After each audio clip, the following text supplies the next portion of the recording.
Hey guys, it's Ben here, and today I'm going to be talking about what the Timberwolves should do considering that they now have the #1 pick in the 2020 NBA Draft. So if you're unaware, as brief background before I get into what I think are their best options, the NBA Draft Lottery was on Thursday this past week, and so the Timberwolves found out that they have the #1 pick in the draft. As a person from Minnesota who is a Timberwolves fan, I was pretty happy about this, obviously, and I think I've been mulling it over since then, and I think that they have a few different options with what they could do, considering now they have the #1 pick, and that opens up a lot more possibilities to them. So I'm going to go through probably about 3 or 4 different options I think that they could take, or directions that they could go in now that they have this pick, and yeah, we'll go from there. So I think #1, what they could do is just straight up keep the pick, make no moves surrounding it, and just take the player and move forward from there. So I think no matter what they do, if they do draft this #1 pick, they're probably going to be taking, I would say, Anthony Edwards or LaMelo Ball. And I think if they keep the pick and they also re-sign Malik Beasley, which they are expected to do since he's a restricted free agent, but he played really well for them, you're probably looking at, to me, I think you would want a combo guard, somebody who could both play backup point guard and backup shooting guard, since this player will be, I could see them coming off the bench behind D'Angelo Russell and Malik Beasley. And so in my opinion, if you're going to just keep Malik and draft one of the 2 guard options, I would go with LiAngelo Ball, I think, because let's say that you want to play, all between D'Angelo Russell, Malik, and whoever you pick in the draft, you're probably going to want to play each dude about 30 minutes a night. Probably D'Angelo Russell like 34 minutes a night, probably Malik Beasley like 31, 32, and then the draft pick like 30 minutes a night. And so let's say that you have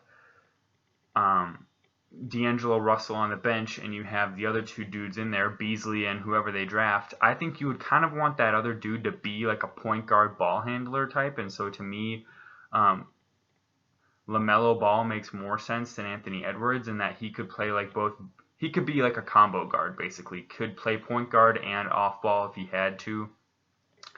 To me, this is kind of the worst option for the Timberwolves possible out there, because the way I think about it, you have D'Angelo, you have Malik Beasley, and adding Edwards or LaMelo Ball, you're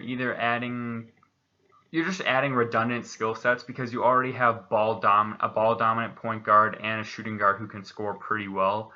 I think in his games with the Timberwolves, Beasley was averaging like 17 or 18 points a game, shooting like 49% from the field and like 42 from 3. So you don't really need a guard right now, in my opinion. What they really need is a power forward. And at small forward, you have Okogie or Jarrett Culver, and I don't think that they're really willing to play Anthony Edwards at like small forward, because he's 6'3", and I think LaMelo Ball, if I'm not mistaken, is also around like 6'4", 6'3", so neither one can really play small forward. Malik Beasley's also like 6'3", 6'4", so he can't play small forward at this point, I don't think.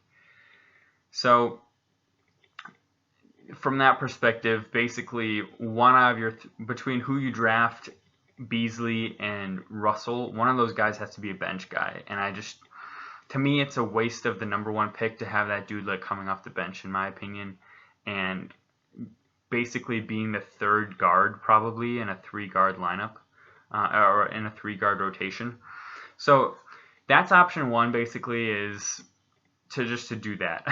To me, option 2, which I think is pretty reasonable and would make a fair amount of sense, is I would do a sign and trade of Malik Beasley to the Magic for Aaron Gordon, and then take Anthony Edwards to be your 2 guard. So what does this do? So obviously it clears out Beasley to let Anthony Edwards be the starting 2 guard with D'Angelo Russell. Anthony Edwards is, I believe, like 5 years or 4 years younger than Malik Beasley, and he's quite a bit cheaper, so it makes sense from that perspective. Also, if you trade Beasley for Aaron Gordon, you shore up your weakest position, which is power forward, with getting Aaron Gordon, who could slot in as your starter. And you get rid of a redundant position in getting rid of Beasley and letting Edwards take on that starting role there. So your rotation becomes Russell, Edwards, Okogie/Culver, Gordon, and Cat, rather than having like a really strong trio in the backcourt, but then like a really bad power forward. It just creates a lot more balance on this team, I think. And then also from the Magic's perspective, it makes sense in that they've been trying to, it seems like, get rid of Aaron Gordon for about 2 years now because they want Jonathan Isaac to play power forward. And they just haven't been able to find a suitable place to land Gordon. But I think Malik Beasley makes sense because then you can have him be your shooting guard, and you could have Evan Fournier or Terrence Ross. Probably Evan Fournier slot in as your small forward and Terrence Ross as your sixth man. And that's a pretty solid wing rotation of those three. And then, yeah, I think so that makes sense for them too. And then you let Jonathan Isaac, whenever he's healthy again, come back and slot in at power forward. So that's option 2 for the Timberwolves, I think, which creates quite a bit of balance for them, and I think would be a pretty solid rotational move as far as just shoring up that power forward position, which is really bad for them right now. Option number 3, I think, is to trade the number 1 pick. And I was thinking hard about this, like who would be an ideal trade partner, and to me, I think it's got to be like the Chicago Bulls. And what I'm thinking is doing something like probably the number 1 pick and James Johnson, and maybe one other player, like maybe Okogie, and then getting back Zach LaVine. To me, I just, there's not a ton of teams that would be willing to trade in this draft. And why would the Bulls do that trade? Basically, if Zach LaVine's your best player, you're probably not going to be super successful, I don't think. I think his numbers are super inflated because he's playing on a terrible team that really, they're giving him a ton of shots, and he's averaging 26 points a game this last year. But I don't think that on a really good team, Zach LaVine is scoring 26 points per game. I think he's scoring like 17.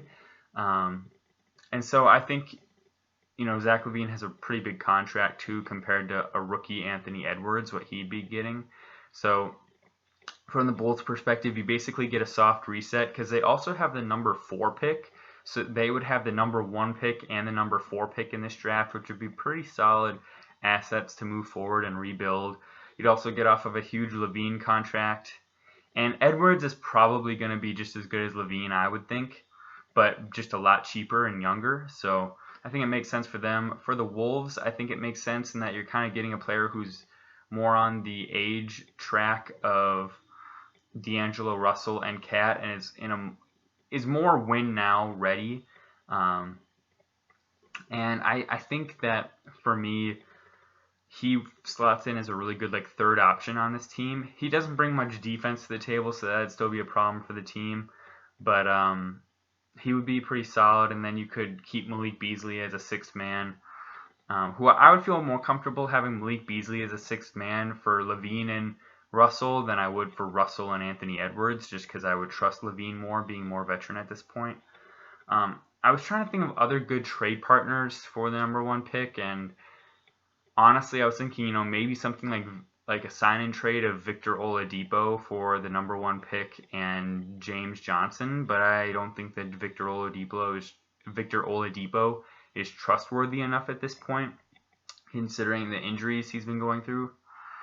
Other than that, I was thinking, I don't think based on the success that the Suns had in the bubble that they're going to be willing to give up Devin Booker. If they were, it would have to be something like the number 1 pick, probably Jarrett Culver, Josh Okogie.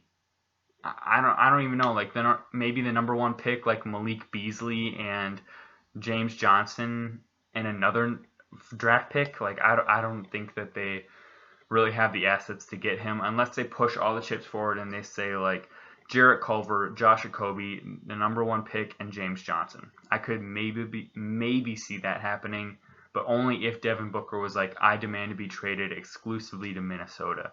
I just don't think that's happening. Maybe something to Washington for Bradley Beal is possible, but Matching salaries for Brad Beal, who's making like $30 million, will be hard for the Wolves. James Johnson's contract is essentially dead weight at this point, so you could throw in him, and they'll have actually a little bit of cap space this offseason, I believe. So probably like him and some other bench player and the number 1 pick, and maybe also Jarrett Culver for Bradley Beal. I don't know if that's really good enough to get a Bradley Beal, but I think probably Zach LaVine is the kind of caliber player that they could get back without much hassle. To me, I think the best option is the Beasley to Orlando for Aaron Gordon, and then just draft Edwards. You kind of shore up your weak areas in power forward, and then also get a replacement for Beasley, who I think will be just as good, if not better, pretty quick. So that makes the most sense to me. That's what I'd do. Hope that you guys enjoyed this video. Hope that you have a good day. Leave your comments or thoughts below if you have any on this subject, and I will see you guys next time.